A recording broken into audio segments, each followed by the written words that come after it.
여러분, 우리나라 근대사의 한 해를 그었던 일 가운데 하나가 88 올림픽이었습니다. 그래서 우리나라에서는 역사상 처음이었고, 88 올림픽을 통해서 우리나라가 사실 전 세계에 그때 처음으로 많이 알려지게 되었습니다. 근데 그때 1988년 올림픽 때 육상 남자 100m 결승에서 아주 빅 이슈였는데, 벤 존슨이라고 하는 캐나다 선수와 미국의 100m 영웅 누군지 아세요?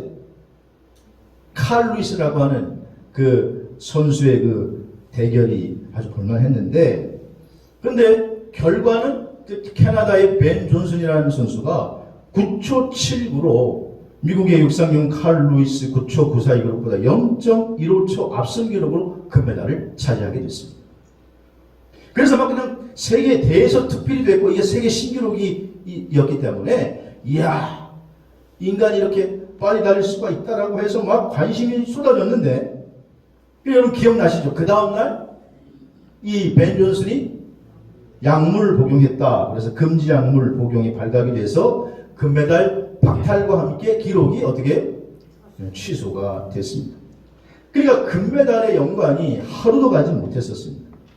그 후에 벤 존슨이 인터뷰를 하면서 그가 이렇게 얘기했어요. 아니, 다른 사람 다 하는 약물 복용 나도 조금 했고, 다른 사람 다 하는 거짓말 나도 조금 했을 뿐인데 왜 나만 가지고 그래, 이렇게. 네? 그래가지고 여론의 문매를 맞고, 그리고 우리에게 영원히 잊혀지는 그런 사람이 됐습니다. 우리가 그 사실을 통해서 기억해야 할 것이 있는데 뭐냐 하면, 오늘 우리 성도들도 사실 이 땅에서 삶을 살아가는 것을 우리는 보이지 않는 영적 싸움, 영적 전쟁을 한다고 합니다. 그런데 그 싸움이 불의한 전쟁, 불의한 싸움이 아니라고 하는 것입니다. 디모데 전서 6장 10절 말씀에 의하면 믿음에 무슨 싸움을 싸우라? 선한 싸움을 싸우라. 영생을 취하라. 이를 위해 네가 부르심을 받았고 많은 증인 앞에서 선한 증언을 하였도다. 이렇게 말씀하고 있다는 것입니다. 여러분, 믿음의 선한 싸움을 싸워야 되는데, 그럼 믿음의 선한 싸움이라고 하는 것은 뭐냐? 우리가 믿음을 가지고 세상 속에서 선함으로 악을 이기는 싸움을 말하는 것이에요. 제가 지금까지 설교를 쭉 말씀드리면서 우리가 하나님 앞에 지금 죄인이었다가 죄사함을 받고 하나님의 자녀로 부르심을 받아 이제는 아버지께서 나를 보내신 것 같이 나도 너희를 보내노라 했기 때문에 우리가 이제는 이 땅에서 살아갈 때에 예수 그리스도를 따라가는 부활의 증인으로서의 삶을 살게 되었다고 말씀을 드렸습니다. 그리고 그 부활의 증인으로 살아가는 과정 속에 우리에게 이제는 새 이름이 주어졌는데, 그 새 이름이 뭐예요? 성도라고 하는 거예요. 저와 여러분들은 이제 그리스도인이라고 하는 새로운 이름이 주어지게 된 줄로 믿으시기를 바랍니다. 그래서 우리는 그리스도인으로 성도로서 이 땅을 살아가는 거예요. 성도는 어떤 존재냐? 지난주에 하나님 앞에 영광이 아니고 하나님 앞에 기쁨이요, 신보요. 예? 하나님이 정말 너무너무 사랑하시는 존재가 바로 성도라는 거예요. 그러면 그런 성도로 우리가 어떻게 살아가야 되느냐? 오늘 본문은 우리가 성도로 승리의 삶을 살아야 한다, 그렇게 말하고 있는 거예요. 영적 싸움에서 믿음의 선한 싸움을 싸워 승리하는 저와 여러분 되시기를 주의 이름으로 축원합니다. 오늘 본문 말씀이 에베소서 말씀인데, 이 에베소서는 바울이 지금 에베소 교회 성도들과 그리스도 예수 안에 있는 신실한 자들에게 보내는 편지라고 말하면서, 그 에베소서의 수신자가 되는 에베소 교회에 바울이 편지를 보내는데, 에베소 교회는 바울이 2차 전도 여행 때 개척한 교회고, 그리고 3차 전도 여행 때 이곳에서 바울이 3년간 머물면서 직접 목회 사역을 했던 곳이 에베소입니다. 근데 이 에베소 내용을 살펴보면 에베소 1장에서부터 3장까지는 기독교 구원의 교리에 대해서 바울이 말하고 있고, 그리고 4장에서부터 6장까지는 이제 그 교리를 붙들고 우리 하나님의 백성들이 이 땅에서 어떻게 살아야 하는지에 대해서 말씀하고 있다는 거예요. 구원받은 성도들이 구원받았다고 바로 하나님 부르셔서 하늘 날아가는 게 아니고, 이 땅에서 살아갈 때 우리가 어떻게 살아가야 하는가. 그래서 오늘 본문 말씀을 가지고 성도가 이 땅에서 승리하는 삶을 살려면 이라고 하는 제목으로 말씀을 나누려고 하는데, 성도가 승리하는 삶을 살려면 첫째로 오늘 본문 27절에 마귀에게 틈을 주지 말라 이렇게 말하고 있다는 거예요. 여러분, 이 마귀에게 틈을 주지 말라고 하는 오늘 이 말씀은 앞구절 26절과 사실은 연결해서 이해해야 되는데, 26절에 보면 분을 내어도 죄를 짓지 말며 해가 지도록 뭘 품지 말고 분을 품지 말라는 거예요. 그러니까 해가 지도록 분을 품지 말고라고 하는 이 말씀과 연결해서 오늘 이 27절 말씀은 해석이 돼야 되는데, 우리가 인생을 살아가다 보면 여러분 우리가 관계성 안에 살아가잖아요. 가족 관계, 직장에서 나가면 또 직장 동료와의 관계, 그런 관계성에서 계속 살아가는데, 때로는 가족 간에도 의견이 일치하지 않고 직장 간에도 우리가 서로 의견이 맞지 않아 갈등을 겪게 되고 의견 충돌하게 되어 있다는 거예요. 그래서 어쩔 수 없이 화를 낼 수도 있고 분을 품을 수도 있고 또 서로 원망도 때로는 할 수가 있고 증오도 할 수가 있어요. 그런데 그리스도인들은 분을 품어도 어떻게 품지 말라고요? 해가 지도록 품지 말라. 다시 말하면 오랜 분을 품지 말라는 거예요. 그래서 오늘 이 해가 지도록 분을 품지 말라는 26절 말씀을 누가 두 가지 의미로 해석할 수 있는데, 하루 해가 떨어지기 전에까지 분을 품지 말라 그런 뜻이기도 하고, 또 하나는 의의 태양 대신, 그러니까 여기서 보면 해가 되시는 그런 예수 그리스도가 너희 마음 속에서 떠나기까지 그렇게 분을 품지 말라 그런 뜻이기도 합니다. 왜냐? 우리가 계속 분을 품고 있으면, 화를 품고 있으면 마귀에게 틈을 주기 때문에 그렇다는 거예요. 여러분, 마귀는요, 우리 태도가 흐트러졌을 때 거기를 기묘하게 파고드는 존재가 바로 마귀라는 거예요. 그러므로 오늘 우리 성도들은 마귀에게 틈을 주지 않으려면 하나님이 싫어하는 감정을 되도록이면 빨리 털어버려야 된다는 거예요. 왜냐? 마귀는 우리가 적절하지 못한 감정을 품고 있으면 그 속에 들어와서 역사하기 때문에 그런 겁니다. 그래서 고린도후서 11장 3절에 뱀이 그 간교로 하와를 미혹한 것 같이 너희도 그렇게 미혹할까? 너희도 그렇게 부패할까? 두렵다. 그렇게 말씀했고, 야고보서 4장 7절에도 그런즉 너희는 하나님께 복종하고 마귀를 대적하라는 거예요. 왜냐? 마귀의 목적은 우리의 생각 속에 들어와서 우리를 넘어뜨리고 우리와 하나님 사이를 멀리 떨어뜨리려고 하는 게 마귀의 목적이기 때문에 그렇다는 거예요. 그럼 오늘 이 예배에 참석한 여러분, 성도가 승리의 삶을 살려면 마귀에게 틈을 주지 않는 삶을 사시기를 주의 이름으로 축복합니다. 요한복음 13장에 보면요, 배신의 아이콘 누구? 가룟 유다가 등장해요. 예수님을 은 30에 팔고 사내들인 공회원들에게 넘기게 됩니다. 아마 이 유다도, 가룟 유다도 처음부터 배신자가 되려고 했던 것은 아니었겠죠. 그가 모든 걸 버려두고 예수님을 따를 때만 해도 자기 나름대로 정말 예수님 쫓아서 아름다운 삶을 살아보고 나도 저분의 제자가 되어서 일생 한번 보란듯이 좀 살아봐야 되겠다, 그런 마음이 왜 없겠었어요. 그런데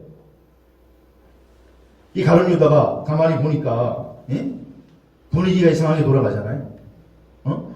예수님이 점점점 인기가 좋고 많은 무리를 끌고 다니면 다닐수록 선해온 공회원들이 죽이려고 하고, 심지어 로마 정부까지 예수님의 적대자가 되어서 잡아다가 가두려고 하니, 그러니 자기도 모르게 마음에 갈등이 나요. 내가 이러려고 예수님을 따라간 건 아닌데, 자기 마음속에 뭔가 자기도 개인의 욕망이 있고 야망이 있었는데 거기서부터 점점 멀어지게 되니, 이러다가 나도 처형되는 거 아니야?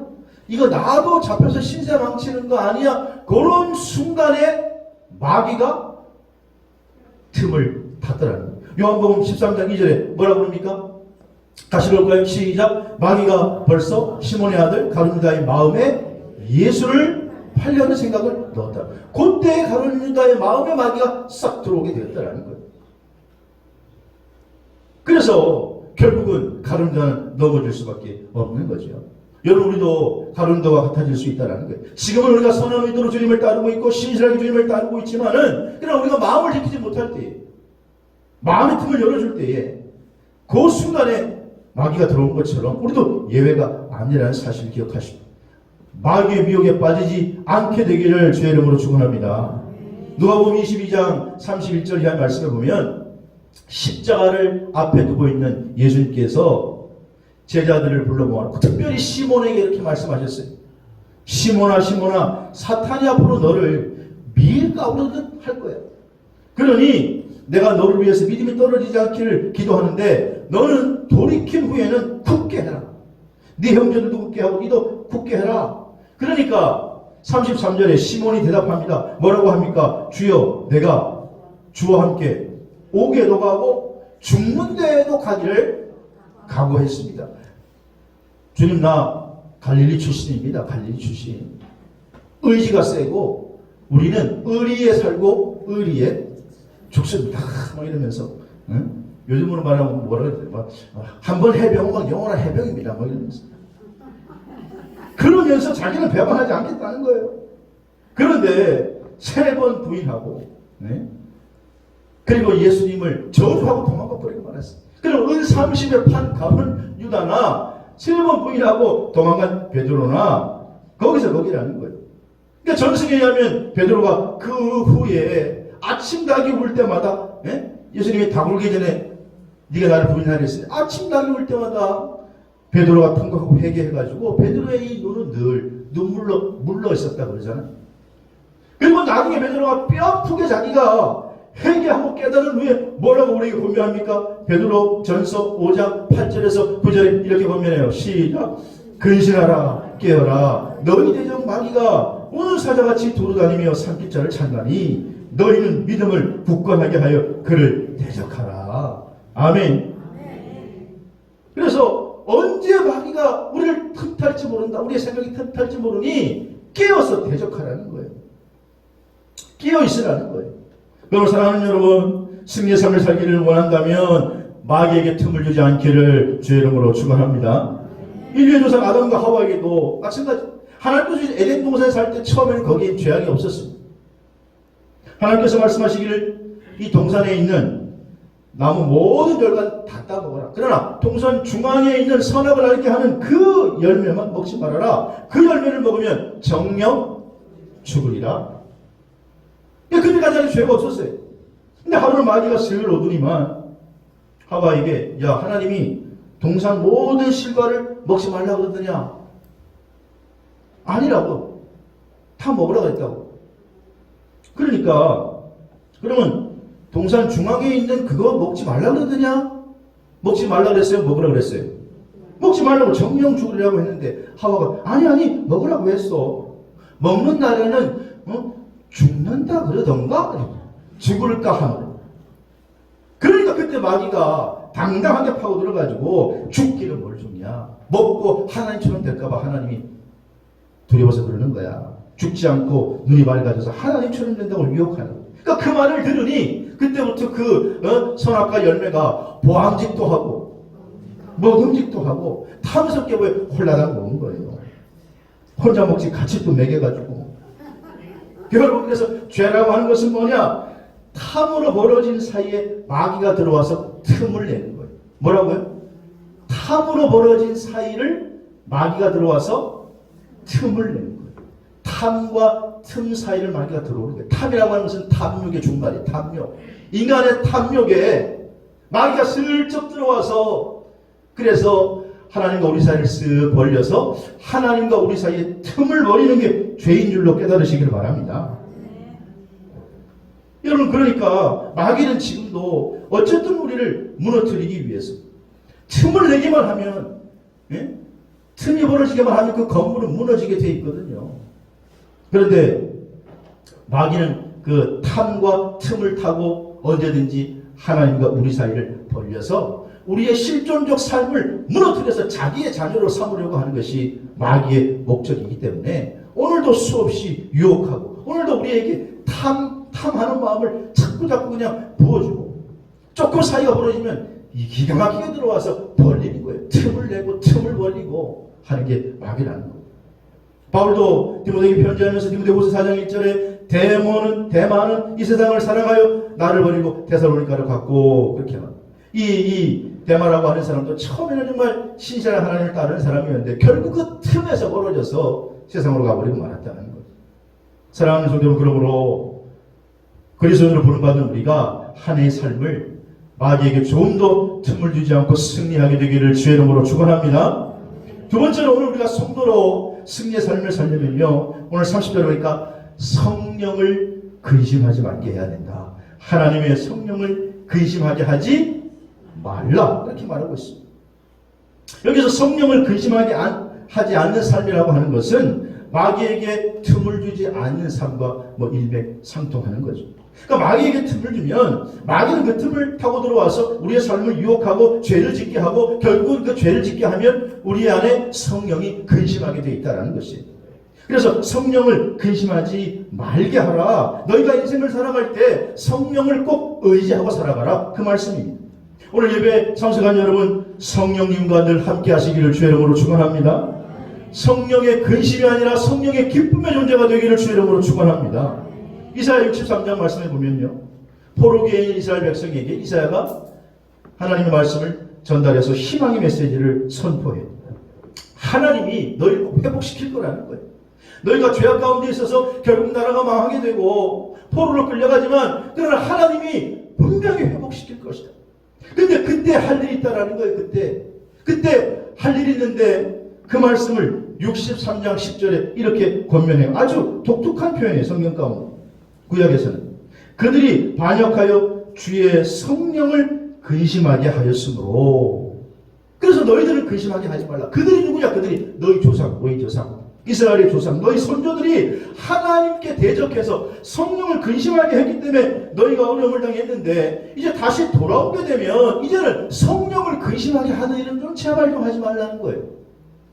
여기 근심하게 하다라고 하는 말이 아차브라고 하는 말인데 그 뜻이 뭐냐? 돌이나 나무의 표면에 어떤 조각 칼 가지고 거기에 뭔가를 상처를 내고 새기는 때 하는 말이 이 아차브라고 하는 말이, 즉 이스라엘 백성들, 선조들이 하나님의 마음에 뭔가 상처를 냈다라는 거예요. 하나님의 명령에 순종하지 않고 대적할 때 하나님 마음에 상처를 냈다는 거예요. 그래서 성령이 아파하고 그때 근심한다라는 거예요. 그러므로 여러분, 성도가 승리의 삶을 살기 위해서는 어떠한 상황 속에서도 순종함으로 하나님을 근심시키지 말아야 될 줄로 믿습니다. 그래서 우리가 늘 나로 인해서 성령님이 아파하시지 않는지 우리가 의식하며 살아가야 됩니다. 그러면 그 성령님 어디에 계신데 성령님 하냐? 성령님이 어디에 계십니까? 고린도전서 3장 16절에서 17절에 보니까 다시 볼까요? 시작. 너희가 하나님의 성전인 것과 하나님의 성령이 너희 안에 계시는 것을 알지 못하느냐? 누구든지 하나님의 성전을 더럽히면 하나님이 그 사람을 멸하시리라. 하나님의 성전은 거룩하니 너희도 거룩하라. 개역개정 성경에는 누구든지 하나님의 성전이 너희 안에 거하시는 줄, 그러니까 거하시는 줄 알지 못하느냐? 우리가 성전에 우리 안에 거한다. 성령께서 여기서 거하신다라고 하는 말은 오이케오라는 말인데 이 말은요, 집을 지을 때 쓰는 거예요. 성령님이 우리 안에 집을 짓고 사신다는 말이에요. 그래서 고린도전서 6장 11절에 보니까 너희 몸이 너희가 하나님께로부터 받은 바 너희 가운데 계신 성령의 전인 줄 알지 못하느냐? 너희는 너희 자신의 것이 아니라. 여러분, 성령님이 우리 안에 집을 짓고 사시는 거예요. 그러니까 내 안에 성령님이 계시는데, 그러니까 내가 하나님과 틈이 벌어지게 되면 내 안에 계신 성령님이 어떻게 하겠어요?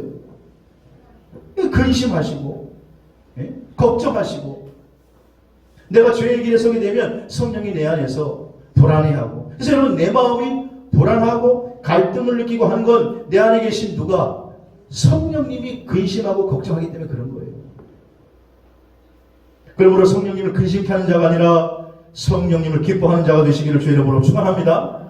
그러려고 하면 우리가 어떻게 되냐? 말을 잘해야 돼. 말. 왜냐하면 우리 말 때문에 성령님이 근심하는 경우가 많기 때문에. 그래서 전도서 5장 2절에 보면 하나님 앞에서 함부로 입을 열지 말. 또 급한 마음으로도 말을 내지 말라. 예수님께서도 마태복음 12장 37절에 내 말로 의롭다함을 받고 내 말로 정죄함을 받으리. 죽고 사는 것이 어디에 달려있다는 거예요? 혀 끝에 달려있다는 거예요. 여러분, 미국의 워싱턴 대학교의 유명한 심리학 교수인 엘마 게이츠 박사가 흥미로운 실험을 했습니다. 그 뭐냐 하면, 우리가 지금 이제 코로나 시대를 살아가면서 이렇게 마스크를 쓰고 숨을 쉬지만, 인간은 들숨을 쉬고, 날숨을 내뱉죠. 그죠? 들이마시고 내뱉고, 들숨과 날숨을 쉬는 걸 우리가 호흡한다고 그러는데, 눈에 보이지 않지만 이렇게 호흡하고 있는 거예요. 그래서 우리가 숨을 호흡하고 내뱉을 때, 이 게이츠 박사가, 엘마 게이츠 박사가 그 사람의 숨결을 딱 순간적으로 시험관에 넣고 냉각을 시켜버렸어요. 그리고 이걸 가지고 분석을 해봤더니, 사람의 숨결을 냉각시켜서 분석을 해봤는데, 이걸 침전물 실험이라고 하는데, 여러분, 인간의 그 숨결에 액체의 침전물이 나왔는데, 재미있는 것은 사람의 감정에 따라서 우리의 입에서 나오는 그 침전물이 다르다는 거예요. 그래서 색깔별로 이렇게 다르다는 거예요. 그래서 화를 내니까 우리 안에 침전물을 분석해 보니까 갈색이 나와요. 갈색이나 밤색. 그리고 우리가 고통이나 슬픔의 상태를 느낄 때에는 회색이 되더라는 거예요. 그리고 우리가 내가 그거 괜히 했어. 자꾸 후회할 때는 복숭아 색깔이 나오더라고요. 그래서 엘마 게이츠 박사가 우리가 화를 낼 때 무슨 색깔이 나온다고요? 감사합니다. 한번 기억 못할 줄 알았어. 화를 내면 갈색. 갈색이 나오는데, 그 갈색을 가지고 실험용 흰쥐에다가 주입을 했더니 어떻게 됐을까요? 쥐가 얼마 지나지 않아서 죽어버리고 말았다는 거. 야, 그래서 이게 뭐냐 하고 이 엘마 게이츠 박사가 깜짝 놀래가지고 화를 낼 때 그 침전물을 가지고 분석을 해봤더니, 여러분, 인간이 화를 낼 때, 만약에 한 사람이 1시간 동안 지속적으로 화를 내면 그 독을 가지고요 80명을 죽일 수 있다. 80명. 놀라시면 안 해요? 80명을 죽일 수 있는 독소가 인간의 침전물에서 나오더라고 하는 거예요, 여러분. 우리의 분노 섞인 말과 행동이 우리 안에서 튀어나올 때에, 그거는 내 자신에게만 독이 나오는 게 아니라 그 독으로 다른 사람을 죽일 수가 있고 성령의 역사를 파괴할 수 있다는 거예요.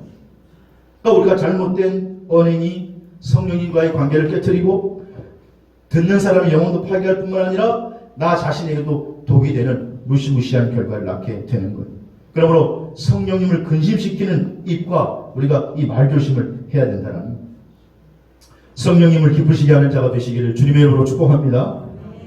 오늘도 보니까 미국에는 뭐 총기 사고가 났다고 하는데, 2017년으로 기억하는데 10월 1일 날 라스베가스에서 큰 총기 사건이 한번 나가지고, 그 건물에 올라가가지고 총을 쏴가지고 59명이 죽고, 광장에 모여 축제하려고 모였는데 무작위로 쏴가지고 500명이 중상을 당하는 사고가 발생했잖아요.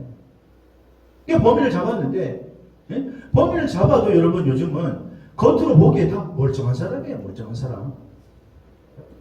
근데 그가 저지르는 일들은 참혹한 일들을 벌리는 거예요. 우리가 이런 사람을 뭐라 그럽니까? 겉으로는 멀쩡한데 속에는 딴 사람이 들어있는 거예요.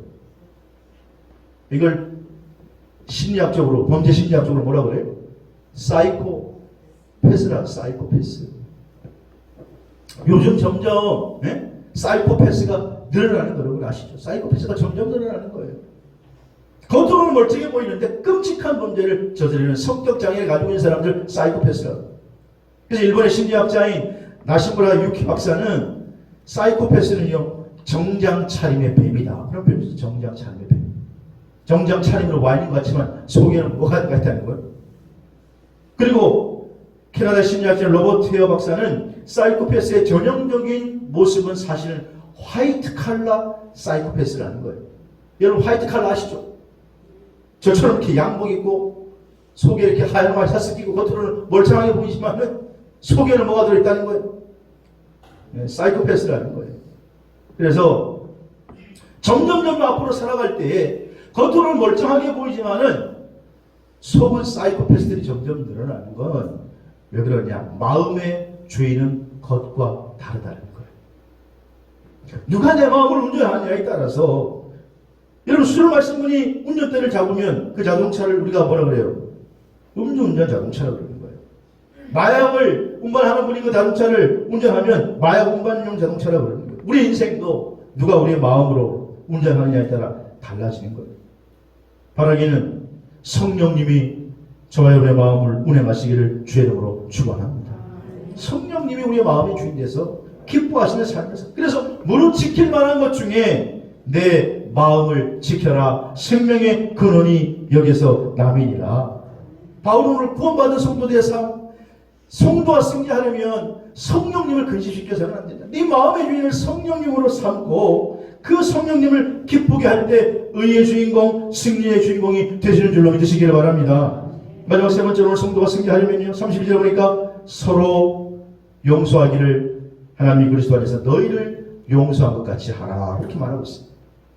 여기서 용서라고 하는 말은 카리조마이라는 단어를 썼는데, 이 말은 카리조라고 하는, 카리스라고 하는, 카리스, 은혜를 카리스라고 하는데, 그러니까 용서하다라고 하는 말은 은혜라고 하는 말에서 나왔다. 다시 말하면 용서란 뭐냐? 은혜를 베푸는 것이 용서라고 하는 것입니다.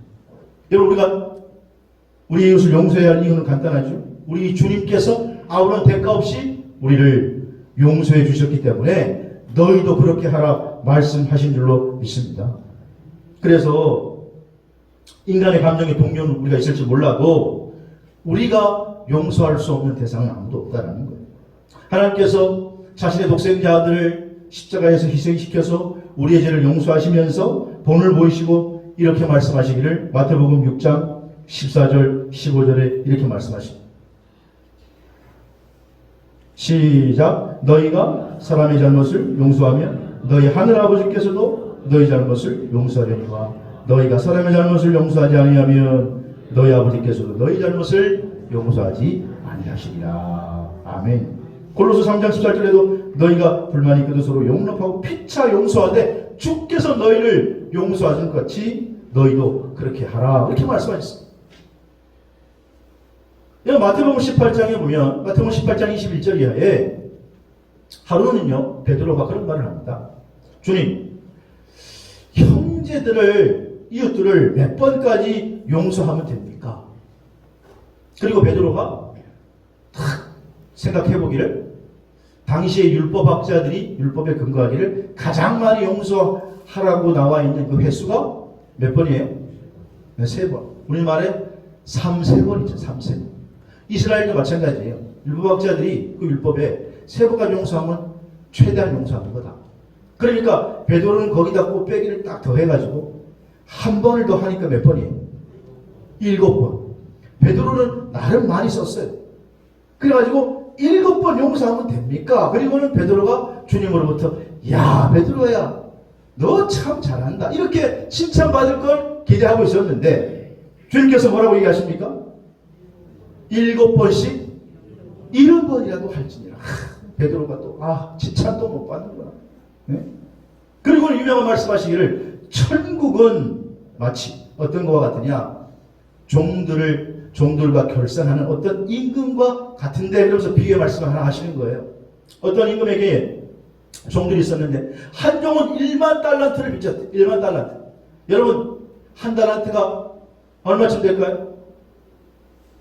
한 달란트. 대충 시간이 없으니까 그냥 한 15억이라고. 15억. 네? 요즘 뭐 정확하진 않지만, 그러면 한 달란트가 15억이면 1만 달란트는 15조. 놀라지도 않아요. 15조. 간들이 배밖에 나와가지고. 그래가지고 15조니까 어마어마하잖아요.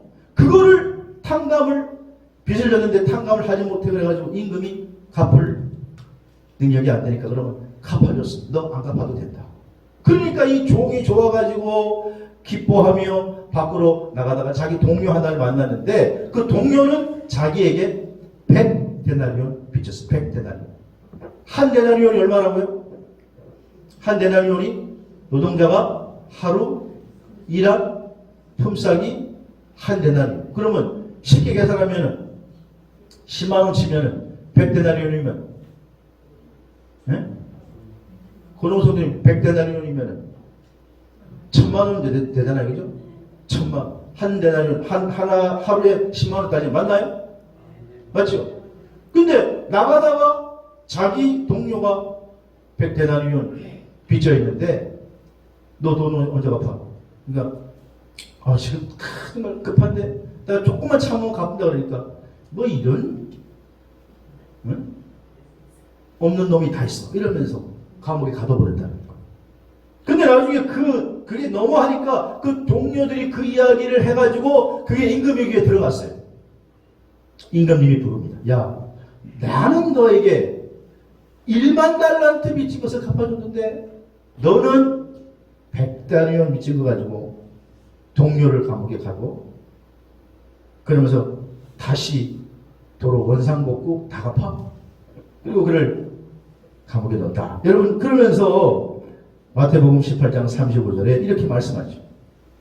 다시 시작. 너희가 각각 마음으로부터 형제를 용서하지 아니하면 너희 하늘 아버지께서도 너희에게 이와 같이 하시리라 하는.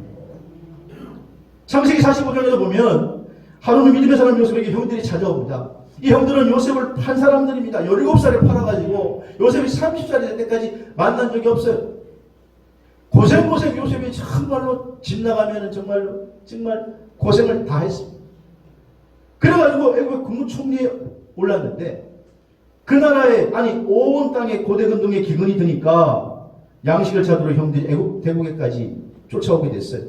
근데 그 나라 총리가 요셉이라는 사실은 전혀 모르고 형들을 만나게 됐어요. 형은 모르지만 요셉은 단번에 알아봤어. 우리나라 속담에 원수는 왜 나무 자리에서 만난다고 잘 만났다는 이들. 그렇게 하지 않고 창세기 45장 5절에 당신들이 나를 이곳에 팔았다고 근심하지 마시고 한탄하지 마소서. 하나님이 생명을 구하시려고 나를 당신들보다 먼저 보냈나이다. 성경은요, 요셉은 믿음으로 인간적인 감정의 분노를 극복해낸 용서의 사람일 때 형통한 사람이라고 소개하고 있습니다. 요셉은 용서함으로 승리의 비결이었고 용서함으로 형통의 사람이 된 줄로 믿으시기를 바랍니다. 미국의 스티븐 코비라고 하는 사람이 성공한 사람들 7가지 습관이라는 책을 썼어요. 그 책에 보면 이런 말이 있어요. 이 책에 스티븐 코비가 한 비유를 들어서 어떤 사람이 길을 가다가 독사에게 물렸다는 거예요. 그러면 여러분 어떻게 해야 됩니까? 그 물린 사람은 야, 감히 네 따위가 나를 물어? 이 독사 내가 가만히 두지 않을래. 그리고 독사를 막 잡아 죽이려고 이 사람을 막 쫓아갔다라는 거예요. 그러면 독사에 물린 사람이 어떻게 될까요? 예? 독사에 물렸으면 어떻게 해야 돼? 빨리 응급조치를 해가지고 독을 빼내야 되는데 야, 감히 네 따위가 나를 물어? 내가 누군데? 그리고 독사를 잡으려고 막 쫓아가다가 결국 그 사람이 어떻게 됐을까요? 결과를 뻔하다는 거예요. 그 책의 내용은 오늘 우리가 이 땅을 살아갈 때 인생에서 독사에게 물린 것처럼 치명적인 상처를 누구나 만날 수가 있다는 거예요. 그때 우리의 태도가 죽지 않으려면 어떻게 됩니까? 독사를 쫓아가야 돼요? 어떻게 돼요? 먼저 독사 잡아가서 독사를 그냥 아작을 내야 돼요? 독사 죽이는 것을 포기하고 가서 치료를 먼저 받아야 된다. 여러분 삶 가운데 인생에 상처를 준 사람이 있을 거예요. 내가 저거 가만 안 둬. 복수하지 말라. 복수 먼저 하려고 하지 말고 먼저 내 안의 상처를 치료받으라는 거예요. 먼저 그거 쫓아가고 복수하다가 내가 죽는다라는 거예요. 그래서 먼저 용서를 하고 그리고 내가 치료를 받고 그 다음에 용서해야 되는데 우리는 먼저 우리의 힘으로는 용서할 수 없으니까 용서할 힘이 없음을 인정하고 주님께 나와서 내 감정을 의뢰하고 맡기고 기도하면 성령님이 도와주셔서 치료받게 해주신 줄로 믿으시길 바랍니다. 그래서 바울은 구원의 삶을 사는 성도들의 삶이 먼저 우리가 이 땅 살아갈 때 우리도 똑같은 사람들이니까 상처받고 독사가 우리를 문다는 거예요. 그때 독사부터 잡으려고 하지 말고 치료받으라니까. 치료받으라. 그리고 그리스도께서 우리를 십자가를 통해 용서한 것 같이 우리도 그 용서를 생각하면서 그 사람이 아니라 나를 위해서 용서하고 용서할 힘이 없으면 하나님께 나와 성령의 도움을 구할 때 성령께서 위로부터 능력을 주셔서 용서하게 주실 줄로 믿으시기를 바랍니다. 용서할 힘도 하나님이 부어주시는 거예요. 그래서 바울은 지금 편지하면서 에베소 교회에 로마 감옥에서 이 편지를 쓰면서 구원받은 성도로서 너희들이 제발 이렇게 살아야 된다. 어떻게 살아야 되느냐? 승리의 삶을 살려면 첫째, 마귀에게 틈을 주지 마라. 마귀에게. 그리고 이 땅을 살아갈 때 성령을 근심하게 하지 마라. 성령을 기쁘시게 하는 삶을 살아라. 그리고 그리스도 안에서 용서하는 삶을 살면 하나님께서 너희도 용서해 주시고 승리의 삶을 하게 해주신다. 이 삶의 주인공이 저와 여러분이 되시기를 주님의 이름으로 축복합니다.